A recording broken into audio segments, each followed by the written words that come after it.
సింహాచలం దేవస్థానంలో గోడ కూలిన ఘటనపై నివేదిక ప్రభుత్వానికి చేరింది. ఈ నివేదికపై హోంమంత్రి అనిత, దేవాదాయ శాఖ మంత్రి ఆనంద్తో సీఎం చర్చించారు. మధ్యాహ్నం 2 గంటలకు సీఎంకు అధికారులు నివేదిక అందించారు. నివేదికలోని అంశాల ఆధారంగా బాధ్యులపై ప్రభుత్వం చర్యలు తీసుకోనుంది.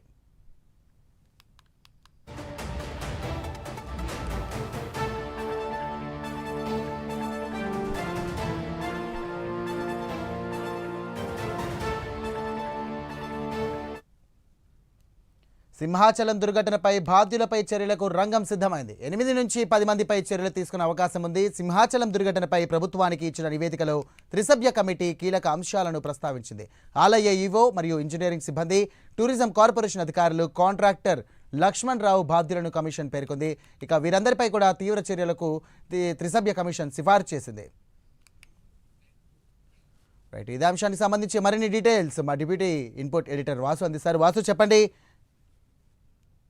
శ్రీరామ్ సింహాచలం దుర్ఘటనపై బాధ్యులైనటువంటి వాళ్ళపై చర్యలకు సిద్ధమైంది. దాదాపు 8 నుంచి 10 మంది వరకు కూడా వాళ్ళు చర్యలు తీసుకునే అవకాశం ఉందని కూడా తెలిసింది. ఈ దుర్ఘటన సంబంధించిన నివేదిక రీసెర్చ్ కమిటీ ఇవాళ అందించడం జరిగింది. ఆ 2 రోజుల పాటు మొత్తం వాళ్ళంతా కూడా సంఘటన స్థలాన్ని పరిశీలించడం, ఈ సంఘటనకు బాధ్యులైన వాళ్ళందరూ కూడా విచారించడం, మొత్తం కూడా అనంతరం ఒక నివేదికను తయారు చేస్తే 72 గంటల్లో నివేదిక ఇవ్వాలని చంద్రబాబు ఆదేశంతో 72 గంటల్లో కూడా నివేదిక ఇవ్వడం జరిగింది. ఆ ఏప్రిల్ 30 చంద్రోత్సవం రోజు సింహాచలం భారీ వర్షానికి ఆ గోడ కూలిపోవడం, 7 భక్తులు మృతి చెందడం కూడా అంతా కూడా విదితమే.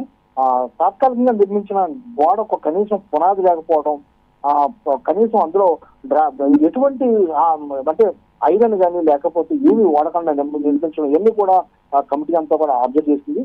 భారీ వర్షం కారణంగానే పెద్ద ఎత్తున నీరు బదిలీ చేయడం కూడా జరిగింది. అంతేకాక ఆ భారీ 10 అడుగులు ఎత్తున్నటువంటి గోడకి కనీసం కన్నాలు కూడా పెట్టలేదు, వాటర్ పోయేందుకు కన్నాలు కూడా పెట్టలేదని కూడా వాళ్ళు నివేదికలో పేర్కొనడం జరిగింది.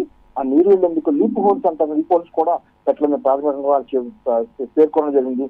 చంద్రోత్సవానికి వారం రోజుల ముందు మాత్రమే ఈ గోడను కూడా నిర్మించినట్టు కూడా చెప్తున్నారు.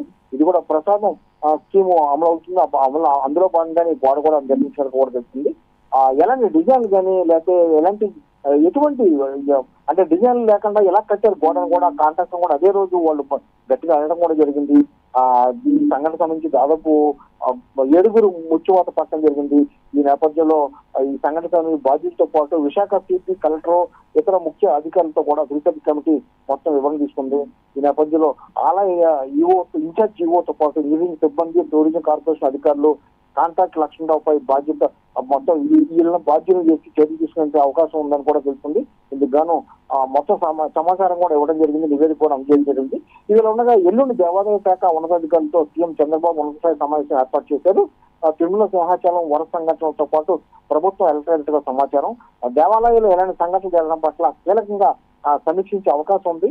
అదే రోజు కూడా ఈ బాధ్యులపై కూడా చర్యలు తీసుకునే అవకాశం ఉంది. ముఖ్యంగా దేవాలయాల్లో భక్తుల భద్రత, ఇబ్బంది లేని దర్శనాలపై కూడా చర్చ జరిగే అవకాశం ఉంది. ఇలాంటి సంఘటనల వల్ల ప్రభుత్వానికి కూడా చెడ్డ పేరు వస్తుందని కూడా మొత్తం వస్తున్న నేపథ్యంలో ఈ విషయంలో చాలా సీరియస్ గా తీసుకుని సమీక్ష జరిపేందుకు సీఎం అయితే మొత్తం సిద్ధమవుతున్నారు. అన్ని దేవాలయాల ఈవోలు, ఉన్నతాధికారులతో సమీక్ష జరిపేందుకు అయితే ప్రభుత్వం సిద్ధమవుతుంది.